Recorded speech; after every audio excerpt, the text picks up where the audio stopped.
एक ऐसा अंतर्राष्ट्रीय ख्याति प्राप्त मानव जो गुरु प्रेरणा से पिछले 20 वर्षों से वानप्रस्थ जीवन जीते हुए 24 घंटे मानवता की सेवा में संलग्न है। एक ऐसा मानव जो अभी राष्ट्रीय, अंतर्राष्ट्रीय टीवी चैनलों पर 7,500 एपिसोड के माध्यम से सनातन सत्य, आत्मविज्ञान एवं पुनरुत्थान, व्यवहार एवं निश्चय जगत के जीवनोपयोगी विषयों पर हृदय स्पर्शी प्रवचन कर चुका है। उस मानव का नाम है महात्मा उपासक प्रोफेसर डॉक्टर सोहन राज तातेड़। प्रोफेसर तातेड़ द्वारा योग, दर्शन, शिक्षा विषयों पर रचित पीएचडी स्तर के 250 शोध ग्रंथ भारत के 100 प्रतिष्ठित विश्वविद्यालयों में शोधार्थी पढ़ रहे हैं तथा वे सभी शोध ग्रंथ वहां की सेंट्रल लाइब्रेरियों में उपलब्ध हैं। महात्मा सोहन राज ने अभी तक हजारों स्कूलों, कॉलेजों, विश्वविद्यालयों एवं संस्थाओं में सेमिनार, वर्कशॉप, कैंप लगाकर लाखों विद्यार्थियों को योग, दर्शन, शिक्षा का प्रशिक्षण देकर उन्हें सुसंस्कारित किया। डॉक्टर तातेड़ ने भारतीय संस्कृति उत्थान के 4,000 से अधिक समसामयिक विषयों पर आर्टिकल लिखकर ऑनलाइन जर्नल, पत्रिकाओं, वेबसाइट्स पर प्रकाशित किया, जिसका उपयोग लाखों पाठक कर रहे हैं।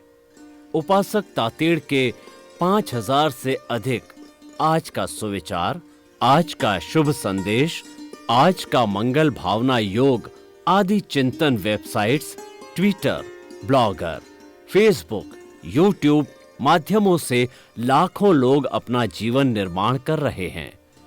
मानवता के मसीहा ऐसे महामानव महात्मा सोहन राज तातेड़ के प्रोफाइल को अभी तक विश्व के 20 लाख दर्शक यूट्यूब पर, 12 लाख गूगल पर एवं लाखों दर्शक फेसबुक, ब्लॉगर, ट्विटर और इंस्टाग्राम पर देख चुके हैं।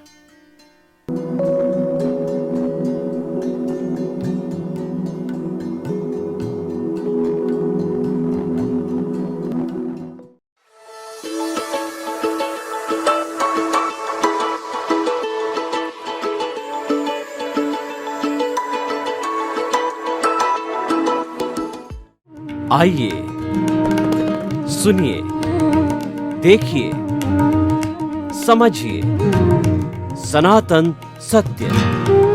जैसी दृष्टि वैसी सृष्टि, दृष्टि विज्ञान। कुदरत, कुदरती रचना एवं कुदरत के कानून से शाश्वत सुख की प्राप्ति। जोधपुर के परम पूज्य महात्मा उपासक प्रोफेसर डॉक्टर सोहन राज तातेड़ के निर्देशन में सनातन सत्य, जैसी दृष्टि वैसी सृष्टि, दृष्टि विज्ञान। भाइयों और बहनों, मातृशक्ति को नमन। हमारी सत्संग बिल्कुल सही दिशा में चल रही है, उत्तरोत्तर प्रगति की ओर चल रही है। इवे ऊर्ध्वमुखी कहते हैं, ये अधोमुखी नहीं है। अधोमुखी सत्संग कब होती है? जब इंटरेस्ट नहीं आता है, ऐसी चीज कही जाती है जो किसी को अपमानजनक लगे, किसी को ठेस पहुंचाए, किसी को तकलीफ पहुंचाए, व्यक्तिगत टॉन्टिंग हो जावे, कुछ हो जावे इत्यादि। लेकिन वो खाना तो अध्यात्म विज्ञान में, सनातन सत्य में है ही नहीं। इसीलिए सनातन सत्य जो है, चाहे धीरे धीरे आगे बढ़ रहा है, कछुआ चाल से बढ़ रहा है, लेकिन ये स्थायी है आयुर्वेद की तरह। तो इसीलिए जो है, आप धीरज रखिए, सब बातों को समझिए और समझ करके प्रश्न भी कीजिए और धीरे धीरे अपने ज्ञान दर्शन को खुला कीजिए। मुख्य बात वही है, वही साथ जाता है। तो भाइयों बहनों, आप सबकी तरफ से मैं स्वामी जी के प्रति बहुत कृतज्ञता ज्ञापित करता हूँ। जय सच्चिदानंद। जय सच्चिदानंद। स्वामी जी, अभी हम इतने लंबे समय से सनातन सत्य की बात करते आ रहे हैं। बीच में हमने जैन धर्म की बातें करी, समाज की करी, देश की करी, विदेश की करी, लेकिन हमारे इस सनातन सत्य जैसे हिंदुस्तान में या विश्व के अंदर 365 तरह के धर्म दर्शन हैं और मैं सभी का साक्षी हूँ। साक्षी का अर्थ क्या, सभी जानता नहीं हूँ, लेकिन अखिल भारतीय दर्शन परिषद में मैं वहाँ का गाइड, प्रोफेसर, डिग्रीधारी होने के कारण 55 तरह के ज्ञान दर्शन हम आज भी पढ़ाते हैं, हर साल मिलते हैं। आज ही श्रीमद डॉक्टर राधा कृष्ण के समय की अखिल भारतीय दर्शन परिषद बनी हुई है, आज भी चल रही है और सब लोग 55 तरह के धर्म दर्शन पढ़ सकते हैं, व्याख्या कर सकते हैं और अपने रिसर्च पेपर प्रोड्यूस कर सकते हैं। मैं ये नहीं कहता कि सारे प्रश्न होते ही है, लेकिन है उसके अंदर हमारी भारतीय जो जो है वो शिक्षा जगत के अंदर। और अखिल भारतीय दर्शन परिषद में हमारी ये संस्था, इसका मैं उपाध्यक्ष लंबे समय से हूँ, रेगुलर मेरे को चुना जाता है। मैंने कहा अध्यक्ष की जिम्मेवारी मैं मेरी जो है उम्र के कारण नहीं ले सकता, तो वहां हम हर 5 साल के बाद के अंदर कभी ग्रीस, कभी साउथ कोरिया, इधर इधर जाते रहते हैं। वहां पर 2-2 हजार जो है फिलोसॉफी के जो टीचर्स आते हैं, रिसर्च स्कॉलर्स आते हैं, प्रोफेसर आते हैं, अधिवेता आते हैं, वो अपनी अपनी बात को रखते हैं। कहने का मतलब दर्शन विषय बहुत बड़ा। और मैं आपको उदाहरण दूं, किसी व्यक्ति को PhD दी जाती है, वो जो है वो डॉक्टर इन फिलोसॉफी, ये पूरी नहीं होती है। साइंस में, केमिस्ट्री में, फिजिक्स के अंदर वो ब्रैकेट में लिखा जाता है, यानी PhD सबकी माँ है, विषय ब्रैकेट में आता है। दर्शन, खाने का दर्शन, पीने का दर्शन, बोलने का दर्शन, नहाने का दर्शन, सोने का दर्शन, जो है शिक्षा का दर्शन और किसी तरह का भी दर्शन, यानी जो हमारी दर्शन है वो सबकी माँ है और हम उसके स्टूडेंट हैं। आप सनातन सत्य की बात कर रहे हो, मैं इसकी कर रहा हूं, तो अभी हम थोड़ा दूसरे दर्शनों में भी क्या बातें हैं वो लेना चाहते हैं। तो सबसे पहले जो मैं गीता को लेता हूं, गीता हमारे भारत का एक धार्मिक ग्रंथ है और उस पर हाथ रख करके कोर्ट में कहा जाता है कि जो कुछ भी कहूंगा सच सच कहूंगा, सच के अतिरिक्त कुछ भी नहीं कहूंगा।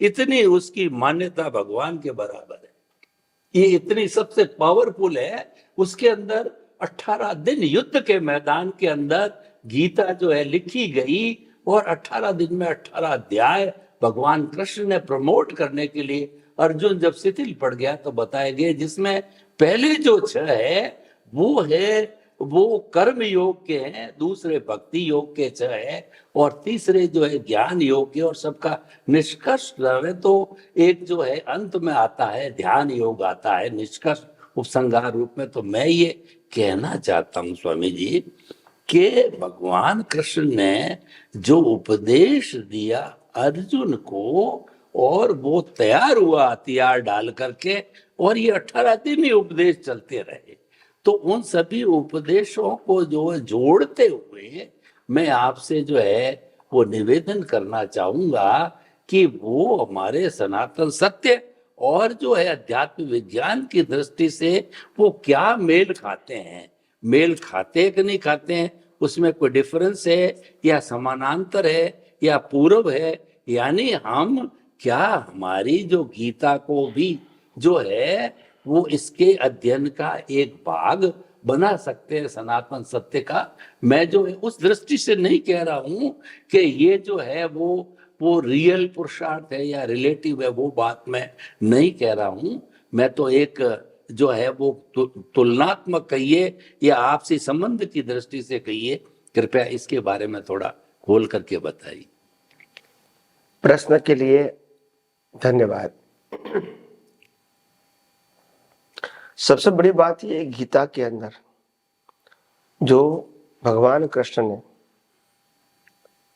जिस प्रकार से गीता में बताया गया है अर्जुन के प्रश्न के उत्तर के रूप में, वो गीता का सार विज्ञान ही है, मगर विज्ञान के रूप बताया हुआ है, फिर भी लोगों ने उनको रिलेटिव सत्य बना दिया। कैसे? जैसे भगवान कृष्ण ने खुद ही ब्रह्मांड का रहस्य खुला किया और लोगों को बताया दर्शन के रूप में, तो लोगों ने पहले समझा ये तो कृष्ण भगवान का ज्ञान है, यानी वो रिलेटिव सत्य हो गया व्यक्ति विशेष से। दूसरा, उन्होंने जो बताया विज्ञान के रूप में, वो क्रिया के रूप में हो गया कि कृष्ण की भक्ति करो, कृष्ण की माला गिनो, कृष्ण की पूजा करो, कृष्ण की आरती करो, तभी आपको कृष्ण आपको स्वर्ग में ले जाएंगे या मोक्ष में ले जाएंगे। तीसरी बात यह है कि गीता में जो कहा है कि सर्वे धर्मान परित्यजे मामेकम शरणं व्रज, हे जीव तू सभी धर्मों को छोड़ के मेरे शरण में आ। तो ये बातें जो कृष्ण भगवान ने कही है उनको भी लोगों ने रिलेटिव सत्य में ट्रांसफर कर दिया, सांप्रदायिक सत्य में ट्रांसफर कर दिया, क्योंकि कृष्ण भगवान साइंटिफिक विजन से यही कहना चाहते हैं कि तुम इंद्रियों का धर्म को छोड़ के 5 ज्ञानेंद्रिय, 5 कर्मेंद्रिय, 11वां मन, ये 11 चीजों का जो ज्ञान है इनका इन ज्ञान को त्याग कर दे। यानी ये ज्ञान आत्मा की अनुभूति का ज्ञान नहीं है, ये अवस्थाओं का ज्ञान है। और तू आत्मा के शरण में आ जा। आत्मा का शरण मतलब मैं आत्मा के बिना कुछ न था, न हूं, न रहूंगा, और आत्मा की क्वालिटी ही मेरी क्वालिटी है, आत्मा का स्वभाव ही मेरा स्वभाव है, और आत्मा का अस्तित्व ही मेरा अस्तित्व है।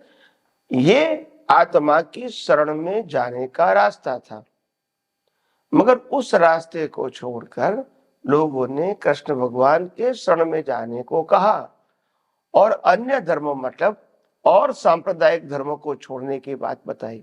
तो ऐसे बिन अनुभवी पुरुष की बातों को कैसे रिलेटिव सत्य में ले जाते हैं और बाद में उस परंपरा चालू रहती है, तो आम लोगों को फिर सनातन सत्य समझ में नहीं आता है। फिर अनुभवी आएगा, फिर ये बात करेगा। हमारे वर्तमान में भी जो अभी थोड़े समय पहले ज्ञानी पुरुष जो दादा भगवान के रूप में पॉपुलर हो गए हैं, उन्होंने भी आध्यात्म मार्ग बताने की लोगों ने बहुत कोशिश किया, अच्छी बात है, और वो अनुभवी भी थे। मगर लोगों ने उनकी बातों को व्यक्ति की बात में ट्रांसफर कर दिया। जैसे व्यक्ति की बात में ट्रांसफर हो गया तो वो रिलेटिव सत्य हो गया। दूसरी बात, उन्होंने जो कहा था कि विज्ञान में कुछ करने का नहीं होता है, देखना और जानना होता है और अलग रहना होता है। मगर क्योंकि लोग विज्ञान नहीं समझ पाए तो उन्होंने लोगों को सत साधन क्रिया के रूप में दिए, रिचुअल्स के रूप में दिए, और लोगों ने समझा कि ये रिचुअल्स ही विज्ञान है, और इसीलिए फिर रिचुअल से ऊपर विज्ञान है वो समझने की किसी ने कोशिश नहीं किया। और वो समझ रहे कि दादा भगवान ने जो कहा वही हम तो फॉलो कर रहे हैं। मगर वो फॉलो कर रहे हैं क्यों, ये कहना क्यों पड़ा, वो किसी को मालूम नहीं है। तीसरी बात, अनुभवी ज्ञानी पुरुष की बातों को समझने के लिए ये जो कृष्ण भगवान की बातें हैं, मामेकम शरणं व्रज, उनका काम ये था, उन्होंने साक्षी भाव की बात बताई। तेरा पंथ में प्रेक्षा बात है, ये गीता में साक्षी भाव है। साक्षी भाव का मतलब ही है विटनेस। इसमें आप कर्ता भोक्ता मालिक या शरीर नहीं हो। शरीर कर्ता भोक्ता मालिक है, शरीर विचार कर रहा है, बोल रहा है, क्रिया कर रहा है, शरीर कहता है मेरे संबंध है, मेरी संपत्ति है, मेरे साधन है, वो शरीर बोलेगा, मगर मैं उसका क्या हूं, साक्षी। I am not body. मगर ये बात लोग भूल गए हैं। तो मैं साक्षी हूं, मगर मैं मतलब कौन, वो मालूम नहीं। हर बातों में अनुभवी नहीं होता है, तो फंडामेंटली नहीं होता है। क्या नहीं होता है? फंडामेंटल। और इसीलिए जब फंडामेंटल नहीं होता है, उसके फंडामेंटल को छोड़ के कितनी भी बात करेंगे, वो एक के बिना शून्य की बात है। क्या है? एक के बिना सुन। और शून्य का मतलब जन्म पाप पूर्ण करते रहो और चार गति में घूमते रहो। ये तो पहले भी था, आज भी है और बाद में भी रहेगा। तो इसीलिए ये जो आपने बात बताया कि गीता का महत्व क्या है, गीता का मतलब होता है कोई भी संजोगों में सार निकालो। गीता नहीं कहते गीता का सार, तो सार निकालना इसको गीतार्थ कहते हैं। तो सार ये निकालना है कि हम क्या है और हम क्या नहीं है, और वो नहीं है इसकी कोई कीमत करने की जरूरत नहीं, को हमारा है ही नहीं। तो फिर अगर कोई व्यक्ति के पास अवध रुपया है और मेरे पास 5 रुपया है, तो उनके पास अवध है, उनकी मेरे लिए कोई कीमत नहीं। मेरे पास 5 रुपया है, इसका ही मैं यूज कर सकता हूं।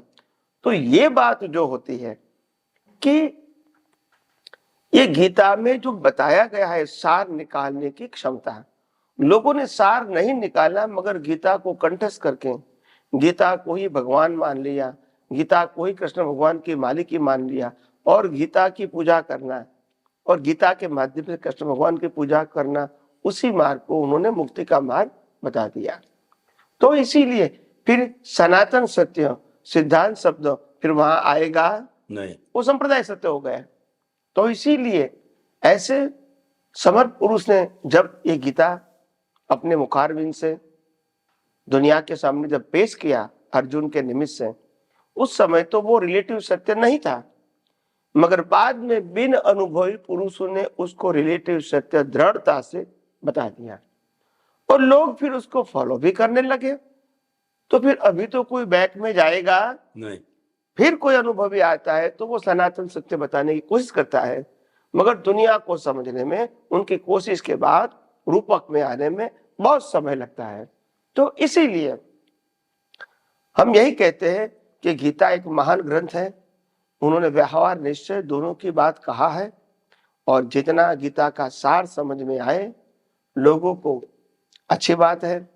और गीता का सार विज्ञान के रूप में होना चाहिए, सिद्धांत के रूप में होना चाहिए, श्रद्धा के रूप में नहीं होना चाहिए। तो मैं समझता हूँ आगे आगे भी हम आध्यात्म की बात लोगों के कल्याण के लिए करते रहें। स्वामी जी आपका बहुत बहुत धन्यवाद। आपने जो है गीता के बारे में, वो हमारा एक जो है बहुत बड़ा श्रद्धा का ग्रंथ है, मान्य ग्रंथ है।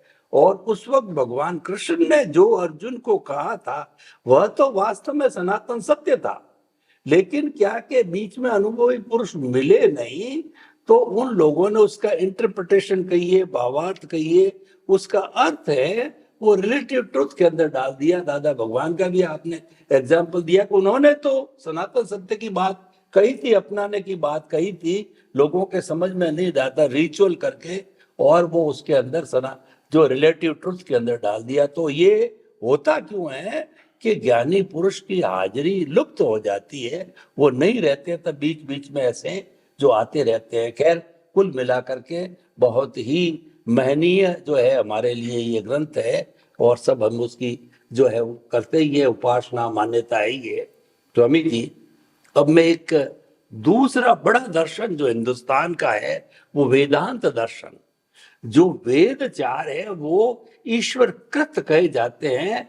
वो जो है हमारे जो जैसे जो है सामवेद, ऋजुवेद, अथर्ववेद और ऋग्वेद, इन चारों को ईश्वर कृत माना गया है।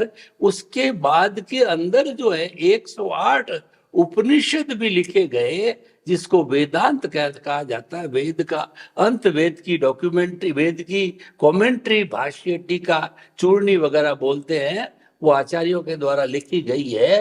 तो वेदांत के अंदर जो है वो ब्रह्म सत्य जगत मिथ्या मेन है, लेकिन ये वेद भी जो वेदांत भी अलग अलग है, विशिष्टा वेद है वगैरह, बहुत से इसमें ब्रांचेज है। तो हम वहां पर जो है वो दो बातें जो बताई गई है, वो जगत और जो है ब्रह्म की बात बताई गई है, यानी जीव और आत्मा की बात कही गई है कि जीव जो है वो आत्मा का एक हिस्सा होता है, और जब उस जीव को भी ब्रह्म ज्ञान होता है तो वो ब्रह्म में यानी आत्मा में विलीन होकर के उसकी भी मुक्ति हो जाती है। तो अध्यात्म विज्ञान की दृष्टि से जीव और ब्रह्म का जो संबंध बताया गया है वो किस तरीके से हमारे ज्ञान दर्शन के साथ में या शुद्ध आत्मा के साथ फिट बैठता है, कृपया थोड़ा अवलोकन करें। प्रश्न के लिए धन्यवाद। देखो, जीव अजीव और ज्ञान दर्शन दोनों अलग सब्जेक्ट है। जीव अजीव, जीव शब्द है और अजीव शब्द है, उसमें और तत्व, ये तीनों अलग है। तत्व को जीव नहीं बोलते हैं और जड़ को भी जीव नहीं बोलते हैं, और जो मिश्र चेतन है इसको जीव बोलते हैं। मगर लोगों में भ्रांति आ गई और इसीलिए हमने आध्यात्मिक विज्ञान के माध्यम से जीव की परिभाषा किया कि जिसका जन्म जीवन मृत्यु है वो जीव है, और जिसका जन्म जीवन मृत्यु नहीं है वो शिव है। शिव मतलब तत्व, और जड़ जो है वो जीव की अवस्था है। जैसे ये शरीर है तो ये जड़ है, मगर शरीर के अंदर जब तक जन्म जीवन मृत्यु की मिश्र चेतन की डिस्चार्ज मिश्र चेतन की अवस्था है, वहां तक क्या है, वो जीव है। जो श्वासोश्वास से चलता है, बद्ध जीव, आयुष्य कर्म से चलता है, वो जीव है, बॉन्डेड। हाँ। जिसको श्वासोश्वास से कोई मतलब नहीं है वो शिव है, और जिसका बिगिनिंग एंड तो होता है मगर जिसमें तत्व नहीं है तो वो जड़ है। तो इसीलिए हमने तीनों का अलग अलग परिभाषा बताया कि जिसका जन्म जीवन मृत्यु नहीं है वो शिव है, और जिसका जन्म जीवन मृत्यु है वो जीव है, वो जीव है, और जड़ की बिगिनिंग एंड है, इसको जन्म मृत्यु नहीं होती है, अवस्था होती है। जीव इसको कहते हैं जन्म। जड़ को जन्म शब्द लागू नहीं होता है। तो खास ध्यान में रखना है कि जड़ की बिगिनिंग एंड होती है अवस्था के रूप में, अवस्था के रूप में उत्पन्न होता है, अवस्था के रूप में नाश होता है, पर्याय होता है। हाँ, और जीव का तो जन्म जीवन मृत्यु है, और जो आत्मा जिसको हम शिव कहते हैं उसका जन्म जीवन मृत्यु नहीं है। तो तीनों कैटेगरी क्या हो गई, वो अजन्मा है, हाँ, अलग हो गई। अभी आपने कहा कि ज्ञान दर्शन से कैसे जोड़े। जीव अजीव को ज्ञान दर्शन के साथ नहीं जोड़ा जाता है। ज्ञान दर्शन वो दो प्रकार के हैं जो मैंने पहले भी बताया। एक ज्ञान दर्शन अविनाशी के रूप में है, जो खुला होता है, प्राप्त नहीं होता है, जो शब्द और क्रिया के रूप में नहीं है। दूसरा जो ज्ञान दर्शन है शुरुआत में तो शब्द के रूप में है, क्या है, शब्द, और अवस्था को सनातन सत्य के रूप में जानना वो दर्शन है। और ज्ञान मतलब अवस्था को तत्व के रूप में जानना वो ज्ञान है। जब मैं शुद्धात्मा हूं तो ये ज्ञान हो गया। और मन वचन काय की जो अवस्था है क्रिया के रूप में, इसको सिद्धांत के रूप में जानना वो दर्शन है। तो दर्शन ज्ञान अभी पुरुषार्थ के रूप में प्रतिष्ठित लाइव आत्मा का स्वभाव पुरुषार्थ हो गया। मूल ज्ञान दर्शन आत्मा का स्वभाव है, पुरुषार्थ नहीं है। और प्रकृति में तो ज्ञान दर्शन है ही नहीं, वो तो जड़ है, मैकेनिकल है, और इसको जला दिया जाएगा। तो कई सारे लोगों के मन में प्रश्न उठते हैं कि आखिर हमको तो प्रकृति ही हमको सजीव लगती है। क्या लगती है, सजीव, और आप प्रकृति को जड़ कहते हैं। तो मैंने कहा कि जड़ को चार्ज करने से जो प्रक्रिया होती है वो चेतन नहीं है।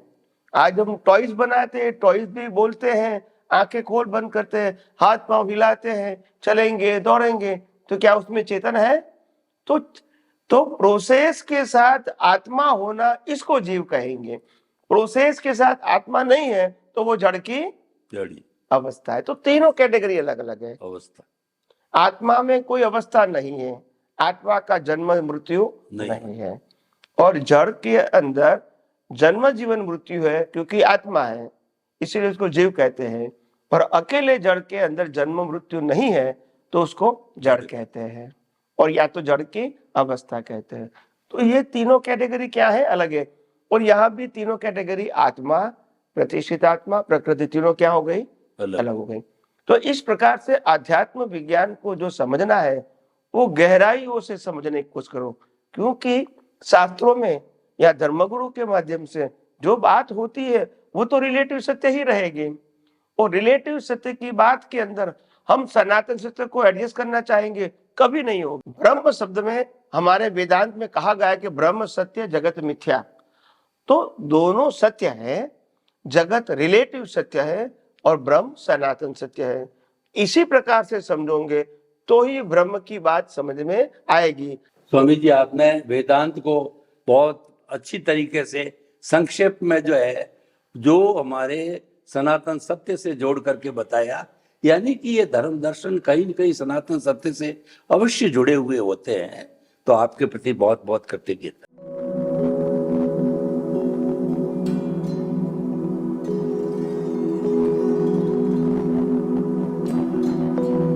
एक ऐसा अंतर्राष्ट्रीय ख्याति प्राप्त मानव जो गुरु प्रेरणा से पिछले 20 वर्षों से वानप्रस्थ जीवन जीते हुए 24 घंटे मानवता की सेवा में संलग्न है। एक ऐसा मानव जो अभी राष्ट्रीय, अंतर्राष्ट्रीय टीवी चैनलों पर 7,500 एपिसोड के माध्यम से सनातन सत्य, आत्मविज्ञान एवं पुनरुत्थान व्यवहार एवं निश्चय जगत के जीवनोपयोगी विषयों पर हृदय स्पर्शी प्रवचन कर चुका है। उस मानव का नाम है महात्मा उपासक प्रोफेसर डॉक्टर सोहन राज तातेड़। प्रोफेसर तातेड़ द्वारा योग, दर्शन, शिक्षा विषयों पर रचित पीएचडी स्तर के 250 शोध ग्रंथ भारत के 100 प्रतिष्ठित विश्वविद्यालयों में शोधार्थी पढ़ रहे हैं तथा वे सभी शोध ग्रंथ वहां की सेंट्रल लाइब्रेरियों में उपलब्ध हैं।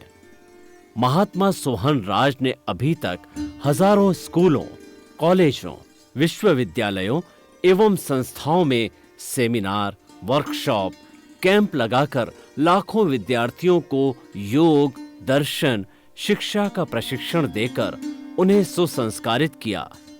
डॉक्टर तातेड़ ने भारतीय संस्कृति उत्थान के 4000 से अधिक समसामयिक विषयों पर आर्टिकल लिखकर ऑनलाइन जर्नल, पत्रिकाओं, वेबसाइट्स पर प्रकाशित किया, जिसका उपयोग लाखों पाठक कर रहे हैं।